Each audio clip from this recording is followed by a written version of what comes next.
अज्ञानातिमिरान्धस्य ज्ञानाञ्जनशलाकया चक्षुरुन्मीलितं येन तस्मै श्रीगुरवे नमः। नमः ॐ विष्णुपादाय कृष्णप्रेष्ठाय भूतले श्रीमते भक्तिवेदान्त स्वामिनिति नामिने। नामस्ते सारस्वती देवे गौरवाणी प्रचारिणे निर्विशेषा शून्यवादी भाषसात्य देशधारिणे। जय श्री कृष्ण चैतन्य प्रभु नित्यानंद श्री अद्वैता गदाधरा श्रीवासादि गौरभक्त वृंदा। हरे कृष्णा कृष्ण कृष्ण हरे हरे, हरे राम राम राम हरे हरे। பகவத்கீதை அத்தியாயம் 2 ஸ்லோகம் 11. ஸ்ரீ பகவான் உவாச்ச அசோச்யான் அன்வசோஸ்தஸ்வம் பிரஜ்ஞாவாதாம்ஸ்ச பாஷசே கதாசூன் அகதாசூம்ஸ்ச நானுஷோச்சந்தி பண்டிதாக. மொழிபெயர்ப்பு. புருஷோத்தமரான முழுமுதற் கடவுள் கூறினார், அறிவாளியை போல பேசும் அதே சமயத்தில் கவலைப்படாத வேண்டாதவற்றிற்காக நீ கவலைப்படுகிறாய். அறிஞர்கள் வாழ்பவர்களுக்காகவோ மாண்டவர்களுக்காகவோ வருந்துவது இல்லை. பொருளுரை. உடனடியாக ஆசிரியரின் நிலையை ஏற்ற பகவான் மாணவனை முட்டாள் என்று மறைமுகமாக அழைத்து கண்டிக்கின்றார். நீ அறிவாளியை போல பேசுகிறாய், ஆனால் உடல் என்றால் என்ன, ஆத்மா என்றால் என்ன என்பதை அறிந்த உண்மையான அறிஞன் உடலின் எந்த நிலைக்கும் உயிரோடு இருந்தாலும் இறந்தாலும் வருந்துவது இல்லை என்று கூறினார். பின்வரும் அத்தியாயங்களில் விளக்க இருப்பதை போல அறிவு என்றாலே ஜடம், ஆத்மா மற்றும் இவற்றின் ஆளுநரை அறிவதுதான். அரசியல் சமூக நியதிகளை காட்டிலும் அறநெறிகளுக்கு அதிக முக்கியத்துவம் கொடுக்கப்பட வேண்டும் என்று அர்ஜுனன் வாதாடினான். ஆனால் ஜடம், ஆத்மா, பரம புருஷரை பற்றிய அறிவு ஆகிய அறநெறிகளை காட்டிலும் முக்கியத்துவம் வாய்ந்தவை என்பதை அவன் அறியவில்லை. இவ்வறிவு போதுமான அளவில் இல்லாத போது அவன் தன்னை பெரும் அறிஞனாக காட்டிக் கொண்டிருக்க கூடாது. அவன் பெரும் அறிஞன் அல்ல என்ற காரணத்தால் கவலைப்படாத வேண்டாதவற்றிற்காக கவலைப்பட்டு கொண்டிருந்தான். பிறந்த இவ்வுடல் இன்றோ நாளையோ அழிய வேண்டியதே. எனவே இவ்வுடல் ஆத்மாவைப் போல அவ்வளவு முக்கியமானது அல்ல. இதை அறிபவனே உண்மையான அறிஞன். இத்தகைய அறிஞன் ஜட உடலின் எந்த நிலைக்கும் வருந்துவது இல்லை. ஓம் நமோ பகவதே வாசுதேவாய. ஓம் நமோ பகவதே வாசுதேவாய. ஓம் நமோ பகவதே வாசுதேவாய.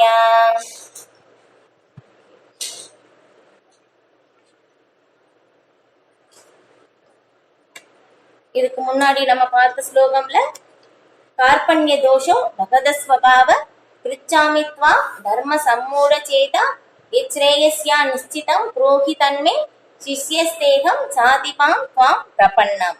இல்லையா, அந்த அர்ஜுனன் பகவானிடம் சரணடைகிறார். எனக்கு எது நல்லது அப்படின்னு சொல்லி எனக்கு தெரியல பகவானே, நான் உங்களிடம் சரணடைகிறேன் அப்படின்னு சொல்லி அர்ஜுனன் தன்னை பகவானிடம் சீடனாக அர்ப்பணிக்கிறார். அதுக்கப்புறம் தான் என்ன ஆகுது, பகவான் அந்த நிலையே மாறுது இல்லையா. உறவு அது வரைக்கும் இருந்த உறவு எப்படி நண்பனாக அர்ஜுனன் பகவானிடம் பேசி கொண்டு இருந்தார். ஆனா அதுக்கப்புறம் சீடனாக சரணடைந்த உடனே பகவான் ஆசிரியருடைய நிலையை ஏற்றுக்கொள்கிறார். இப்ப அதுக்கப்புறம் தான் பகவான் பேசவே ஆரம்பிக்கிறார். இப்ப இங்க பகவான் சொல்றாங்க இல்லையா, நீ எப்படி பேசுறேன்னா அறிவாளியை போல பேசுகிறாய், ஆனா என்ன சொல்றாங்கன்னா கவலைப்படாத வேண்டாதவற்றிற்காக நீ கவலைப்படுகிறாய் இல்லையா. பகவான் எப்படி சொல்றாங்கன்னா அர்ஜுனனை பார்த்து பிரக்ஞா அப்படின்னு சொல்லிட்டு சொல்றாங்க. ஏன்னா ரொம்ப அறிவாளியாக ரொம்ப புத்திசாலி அப்படின்னு சொல்றது அதை விட உயர்ந்த நிலை பிரக்ஞா.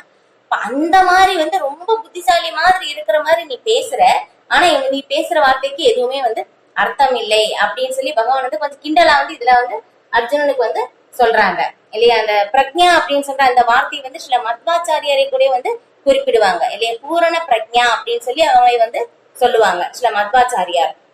புத்தியை விட மிக உயர்ந்த உன்னத அறிவை அவங்க அவங்க கிட்ட இருக்கு. அதனால அந்த ஒரு இதை அவங்களுக்கு சொல்லுவாங்க பூரண பிரக்ஞா அப்படின்னு சொல்லிட்டு.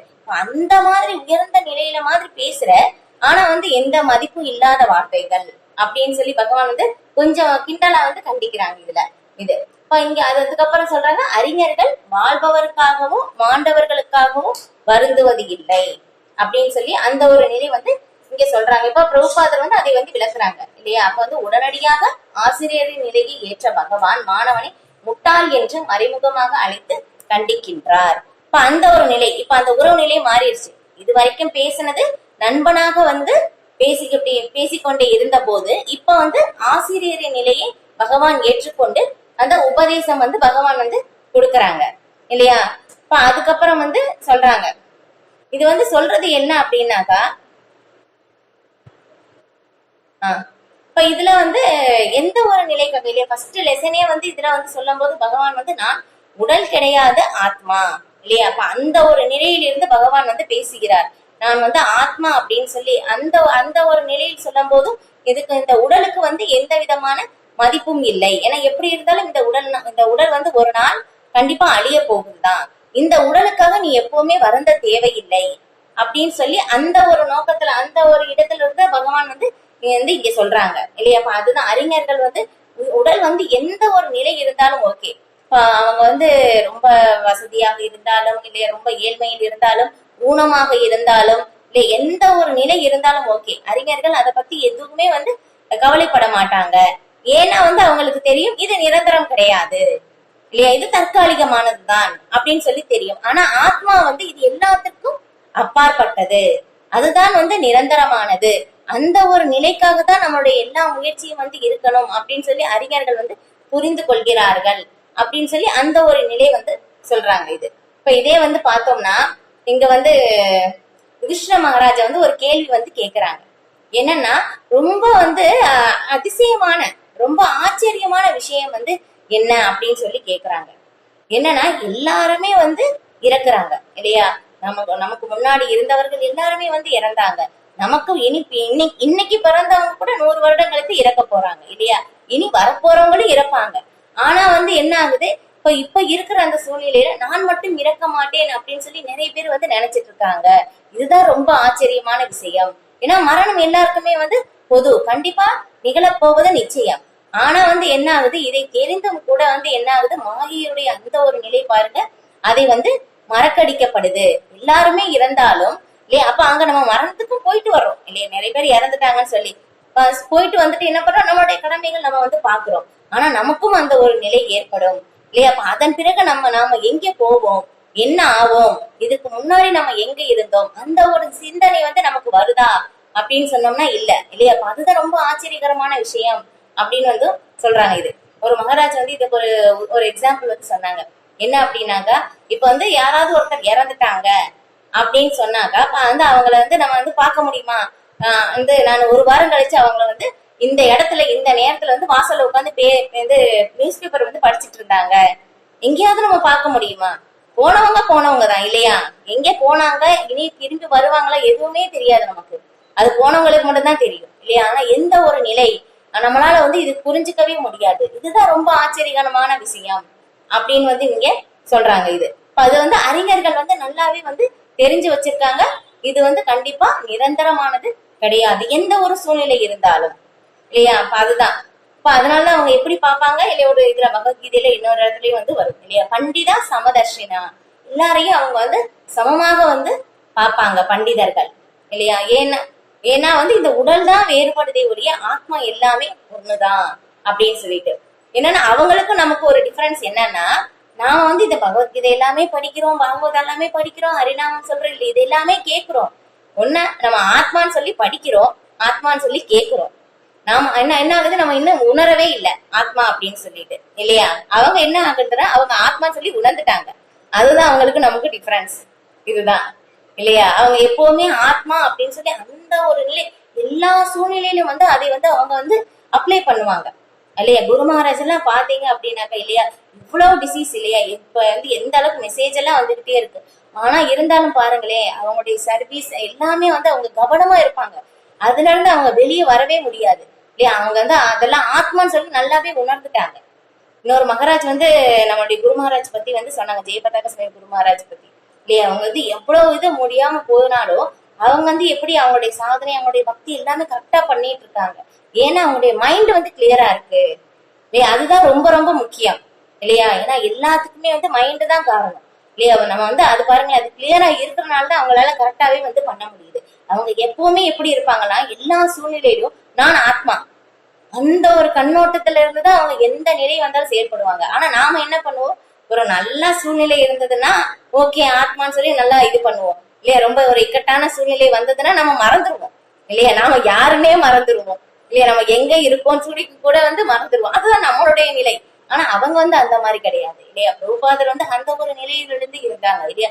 எல்லாருமே ஜீவாத்மாக்கள், எல்லாருக்குமே வந்து பகவானுடைய ஒரு சம்பந்தம் இருக்கு இல்லையா? இனம், இது மொழி, தேசம், ஜாதி, இது எல்லாத்துக்கும் அப்பாற்பட்டது அப்படின்னு சொல்லி அந்த ஒரு நிலையிலிருந்து ஆன்மீக கண்ணோட்டத்துல இருந்து எல்லாருக்குமே வந்து அதை வந்து விநியோகம் வந்து செஞ்சாங்க இல்லையா? அந்த ஒரு நிலையில இருந்தா எல்லாருக்குமே வந்து கிருஷ்ண பக்தி வந்து கிடைச்சது. இதுதான் வந்து மிக உயர்ந்த இது பக்தர்கள் சொல்லி வந்து பண்டிதர்கள் இல்லையா? அவங்க அந்த ஒரு நிலையிலிருந்து செயல்படுகிறார்கள். நாம என்ன பண்றோம், நம்ம கேட்கிறோம் அவ்வளவுதான், நம்ம கேட்கிறோம் படிக்கிறோம் அவ்வளவுதான், இன்னும் உணரல. ஆனா அவங்க என்ன ஆகுது, உணர்ந்துட்டாங்க. அதுதான் நான் எப்பவுமே வந்து நான் வந்து ஆத்மா, அந்த ஒரு நிலையிலிருந்து நாம உணர்ந்து செயல்பட வேண்டியது அவசியம் அப்படின்னு சொல்லி இங்க சொல்றாங்க. அந்த அறிஞர்கள் அந்த மாதிரி வந்து அவங்க பாக்குறாங்க. அந்த ஒரு ஆத்ம கண்ணோட்டத்துல இருந்து பாக்குறதுனால அவங்களுக்கு என்ன ஆகுது, வாழ்பவர்களுக்காகவும் மாண்டவர்களுக்காகவும் வருந்துவது இல்லை இல்லையா? இருந்தாலும் ஓகே அவங்க இருப்பாங்க, அவங்களுடைய கடமைகள் முடிஞ்சாலும் அவங்க போக வேண்டும் இல்லையா? இருந்தாலும்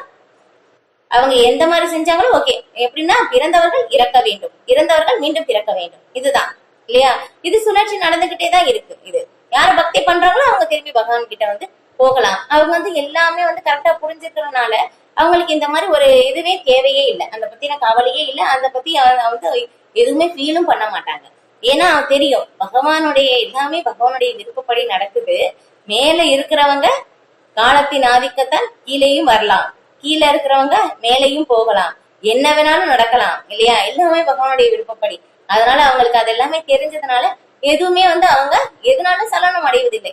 ஓகே அப்படின்னு சொல்லி அவங்க வந்து இருந்துக்குவாங்க. இது ஓகே. இப்ப இந்த மாதிரி அதுக்கப்புறம் ஒரு சின்ன ஸ்டோரி மட்டும் வந்து ஷேர் பண்றேன். ஏன்னா வந்து சித்திரகேது ராஜா கேட்டிருப்பீங்க இல்லையா? இப்ப அந்த ராஜா வந்து பார்க்கும் போதும் பெரிய கதை நம்ம கொஞ்சம் சுருக்கமாவே வந்து பார்க்கலாம்.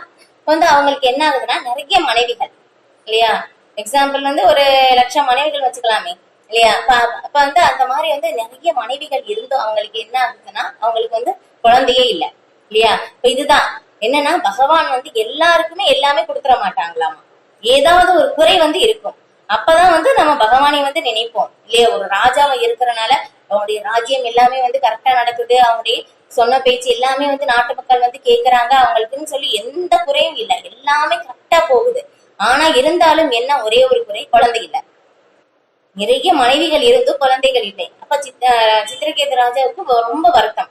ஐயோ எல்லாமே வந்து எனக்கு கரெக்டா இருக்கு, எல்லாமே நான் சரியா செய்யறேனே, எல்லாமே இருந்தும் என்ன பிரயோஜனம், எனக்கு வந்து ஒரு மகன் இல்லையேன்னு சொல்லி ரொம்ப வருத்தம் அவங்களுக்கு இல்லையா? நமக்கு வந்து எத்தனை இருந்தாலும் எது இல்லையோ அதை பத்தி தான் நமக்கு வருத்தம் இல்லையா? அதுதான் இப்ப அந்த மாதிரி வந்து ராஜா வருத்தப்பட்டுக்கிட்டே இருக்கும் போதும் அப்ப வந்து அங்கே ஒரு முனிவர் வர்றாங்க, அங்கீரா ரிஷி, அங்கீர முனிவர்.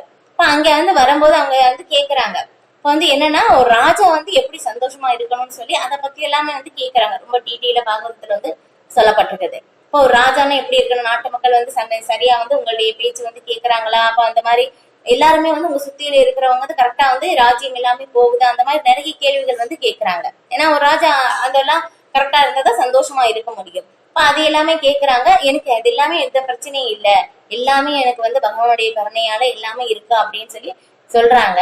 ஆனா என்ன, ஒரே ஒரு குறை, எனக்கு குழந்தை இல்ல அப்படின்னு சொல்லி சொன்னோன்னே சரி ஓகே உனக்கு குழந்தை வந்துருச்சுன்னா உன்னுடைய எல்லா கஷ்டமும் வந்து தீர்ந்துருமா அப்படின்னு சொல்றாங்க. அப்ப வந்து அந்த ராஜா வந்து சொல்றாங்க, ஆமா குழந்தை மட்டும் இருந்தது அப்படின்னாக்கா எனக்கு எல்லா கஷ்டமும் வந்து போயிரும் அப்படின்னு சொன்னோன்னே சரி ஓகே நீ வந்து என்ன பண்ணுனா ஒரு பாத்திரத்துல வந்து பால் கொண்டு வா, அதை வந்து நான் பாயாசமா வந்து மாத்தி கொடுக்குறேன், உனக்கு வந்து எந்த மனைவி பிடிக்குமோ அந்த மனைவிக்கு வந்து கொடுத்தேன்னா வந்து 10 மாதத்துல வந்து குழந்தை வந்து பிறக்கும். சொல்லிட்டு என்ன சொல்றாங்கன்னா உனக்கு அந்த குழந்தையால் இன்பமும் வரும் துன்பமும் வரும் அப்படின்னு சொல்லி ரெண்டுமே வந்து சொல்றாங்க. ஆனா ராஜாவுக்கு அந்த குழந்தை கிடைக்கும் அந்த சந்தோஷத்துல அந்த முனிவர் சொன்னது இன்பம் மட்டும்தான் காதல விழுகுது, துன்பம் அப்படின்னு சொல்லி வந்து காதல விழுந்து விழல.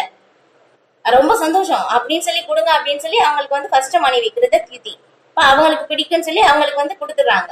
இப்ப வந்து 10 மாதம் கழித்து இல்லையா ரிஷியினுடைய கருணை ரொம்ப அழகான ஒரு ஆண் குழந்தை வந்து பிறக்குது. அதுக்கப்புறம் வந்து பிறந்த உடனே வந்து அதுக்கப்புறம் என்ன ரொம்ப பாசம் இல்லையா, ரொம்ப கிடைச்சதுன்னா எப்படி இருக்கும், ரொம்ப வந்து சந்தோஷமா இருக்கும் இல்லையா. எல்லா பாசமும் வந்து அந்த குழந்தை மேலதான் வந்து அவங்க வைக்கிறாங்க. அந்த மாதிரி வந்து இது பண்ணும் போது ஒரு கட்டத்துல என்ன ஆகுது, ஒரு 5 வயது 6 வயது அந்த குழந்தைக்கு ஆகும் போது மத்த மனைவிகளுக்கு எல்லாமே வந்து ஒரு கவலை.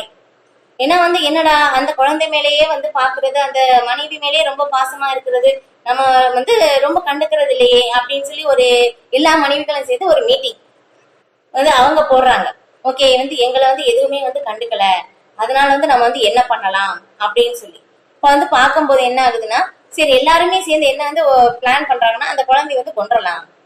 அதுக்கப்புறம் அந்த மனைவி இதே நிலைதானே அப்படின்னு சொல்லி நினைச்சு பிளான் பண்ணி யாரு சொன்னாங்களோ நீயே வந்து போய் கொள்ளு அப்படின்னு வந்து சொல்லிடுறாங்க. பாருங்க இதுதான் வந்து ஒரு ஒரு மாதிரியான அந்த பௌதிக நிலை இல்லையா, அந்த மனநிலை. இப்ப அந்த மாதிரி வந்து அவங்க பேசின உடனே வந்து என்ன ஆகுது, அப்ப வந்து அந்த குழந்தைய வந்து அவங்க வந்து சரி அந்த யார் சொன்னாங்களோ அவங்க அந்த குழந்தைய வந்து போய் தூக்கி வந்து கொஞ்சுறாங்க. சரி அவங்க நினைக்கிறாங்க சரி அவங்கதான் குழந்தை இல்லையே என்னுடைய குழந்தைய வந்து கொஞ்சுறாங்களே அப்படின்னு சொல்லி வந்து கொடுக்குறாங்க. அந்த அவங்க என்ன பண்றாங்கன்னா அந்த குழந்தைக்கு பால் கொடுக்கும் போது விஷமும் சேர்ந்து கொடுத்துடுறாங்க. இப்ப அந்த அவங்களுக்கு தெரியல. இப்ப அடுத்த நாள் காலையில பார்த்தோம்னா குழந்தை எந்திரிக்கல. இப்ப அதுக்கப்புறம் வந்து பார்க்கும்போது ஓகே சரி நான் ஒரு கொஞ்ச நேரம் தானே ஆகுது, ஒரு குழந்தை தானே தூங்கட்டும் அப்படின்னு சொல்லி வந்து நினைக்கிறாங்க. அப்புறம் 7 மணி ஆகுது 8 மணி ஆகுது, எவ்வளவு நேரம் ஆகியும் எந்திரிக்கல அப்படின்னு சொல்லி பார்த்த உடனே அதுக்கப்புறம் தான் தெரியுது குழந்தைக்கு வந்து உயிர் போயிருச்சு. இது வந்து ரொம்ப இதாகுது, வருத்தம் ஆகுது அவங்களுக்கு இல்லையா. இந்த குழந்தைக்கு பேர் என்ன, ஹர்ஷ சோகா அப்படின்னு சொல்லி வந்து வைக்கிறாங்க இல்லையா. அவங்க என்ன சொன்னாங்கன்னா உங்க அந்த குழந்தையோட உனக்கு இன்பமும் வரும் துன்பமும் வரும் அப்படின்னு சொல்லி ரெண்டுமே சொன்னாங்க இல்லையா. ஹர்ஷா அப்படின்னு சொல்லும்போது இன்பம் இல்லையா, சோகா அப்படின்னு சொல்லும்போது சோகம் இல்ல, இன்பமும் துன்பமும் ரெண்டுமே அந்த குழந்தையால வந்து இருக்கு அப்படின்னு சொன்னாங்க. அந்த பேரு வந்து வைக்கிறாங்க. இது இப்ப அந்த குழந்தை வந்து இறந்துருச்சு. இப்ப மனைவிக்குன்னா ரொம்ப வருத்தம். இப்ப ராஜாவுக்கு அது தெரிஞ்ச உடனே வந்து இன்னும் ரொம்ப வருத்தம். அந்த ராஜா வந்து இந்த இறக்குற நிலைக்கு வந்தாச்சு. அந்த ஒரு சோகத்துல வந்து போயிட்டாங்க. ஏன்னா குழந்தை இல்லாம இருந்தாலும் ஓகே, குழந்தை வந்து ரொம்ப கஷ்டப்பட்டு கிடைச்சு திரும்ப அந்த குழந்தை இல்லாம போகும்போது இவ்வளவு கஷ்டமா இருக்கு அப்படின்னு சொல்லி நினைச்சோன்னு ரொம்ப வருத்தமா இருக்கு. இப்ப அந்த ஒரு நிலையில என்ன ஆகுதுன்னா அங்கிரா ரிஷி வந்து நாரத முனிவர் வந்து கூட்டிட்டு வர்றாங்க. இப்ப இந்த நாரத முனிவர் பேசுற அந்த இதுதான் வந்து ரொம்ப முக்கியமானது அந்த வார்த்தை. இப்ப என்னன்னா இப்ப இங்க வர்றாங்க நாரத முனிவர், இங்க வந்து பார்த்த உடனே வந்து கேக்குறாங்க, நீங்க வந்து நாரத முனிவர் வந்து சொல்றாங்க இது எல்லாமே வந்து என்ன ஒரு மரணம் எல்லாருக்குமே வந்து பொதுதான் இல்லையா. இப்ப மரணம் எல்லாருக்குமே வந்து பொதுவா இருக்கும் போதும் நீ ஒரு நாட்டு ராஜாவா இருந்தும் இதை வந்து என்ன சாதாரண விஷயம் கூட வந்து உனக்கு தெரியலையா அப்படின்னு சொல்லி நாரத முனிவர் வந்து கேக்குறாங்க. அப்ப வந்து கேட்கும் போது அப்ப வந்து ராஜா பாருங்களேன் எந்த ஒரு நிலை, நீங்க யாருன்னு சொல்லி கேக்குறாங்களாமா அவங்கள.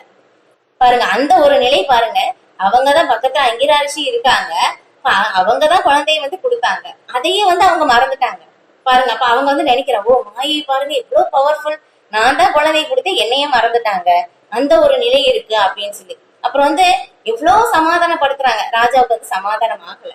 அப்ப வந்து நாரத முனிவர் வந்து டிவோட்டி இல்லையா, தூய பக்தர் இல்லையா, நாரத முனிவருக்கு வந்து தெரிஞ்சிருச்சு. இப்ப வந்து அவங்க வந்து சொல்றாங்க ஓகே உனக்கு இந்த குழந்தை வந்து உயிரோடு வந்துருச்சு அப்படின்னாக்கா உனக்கு வந்து ரொம்ப சந்தோஷம் ஆயிருமா அப்படின்னு சொல்லி கேக்குறாங்க. ஆமா ஆமா ரொம்ப சந்தோஷம் அப்படின்னு வந்து சொல்றாங்க இல்லையா. அதுக்கு முன்னாடி வந்து நிறைய விஷயம் சொல்றாங்க. என்ன சொல்றாங்கன்னா இப்ப வந்து என்ன ஆகுதுன்னா இப்ப குழந்தை வந்து திருமணம் பண்ணா எல்லாருக்குமே வந்து குழந்தை பிறக்குமா அப்படின்னு சொன்னோம்னா தெரியாது இல்லையா, எல்லாருக்குமே பிறக்கும் அப்படின்னு சொல்லி சொல்ல முடியாது அந்த ஒரு நிலை. இன்னொன்னு என்ன அப்படின்னாக்கா இப்ப வந்து எப்படின்னா இப்ப வந்து ஒரு எக்ஸாம்பிள் வந்து சொல்றாங்க நாரத முனிவர். எப்படின்னா இப்ப வந்து நம்ம இதுல நதியில வந்து எல்லாருமே வந்து விளக்கு விடுவாங்க இல்லையா, எல்லாருமே ஒரே நேரத்துல விட்டாலும் எல்லா விளக்கும் ஒரே மாதிரி போகுமா அப்படின்னு கேட்டோம்னா கண்டிப்பா போகாது இல்லையா. ஒரு விளக்கு வந்து அந்த அலையின் வேகத்துல வந்து ஒரு பக்கம் போகும், காத்து எந்த பக்கம் அடிக்குதோ அந்த பக்கம் மாறி மாறி போகும், சில விளக்கு மூழ்கி கூட வந்து போகும்.